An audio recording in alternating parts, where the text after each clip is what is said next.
एक मोमेडियन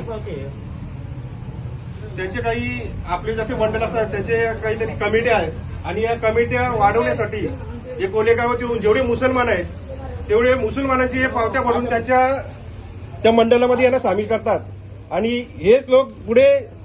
आता जसं ते बोलतो ना मूत्र जिहाद लाव जिहाद वगैरे ऐकलेलं पण पहिल्यांदा आता मूत्र जिहाद यांनी केलं. हे झाले एवढे हरामी असतात ना यांना एक ताटात आपण जेवायला घातले ना तरी सापाचे एवढे हरामी आहेत.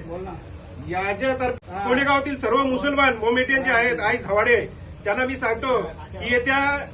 महिन्याभरात 5-6 महिन्यात सगळे जेवढे भाडोत्री विकत घेतलेले आहेत ना यांनी एकतर स्वतःहून जावं नाही तर आमच्या गावचे सगळे आता हे युवक आहेत सगळे हे तुम्हाला घरातनं मारून बाहेर काढतील. म्हणून सगळ्या मुसलमानांना माझं आव्हान आहे की लवकरात लवकर आपण कोलेगाव खाली करावा नाहीतर आम्ही आता त्याला खाली करणार आहे एका महिन्यात. सगळ्या मुसलमानांना माझं आव्हान आहे आणि सगळ्यांना सांगतो जे जे मालक आहेत जे रूमवाले गाववाले आमचे त्यांना पण माझं आव्हान आहे जर त्यांनी नाही केलं ना त्यांची नंड्याची मत आमच्यात आहे त्यांना कसं खाली करायचं ते आम्ही बघू. तू आज आहे इसके बाद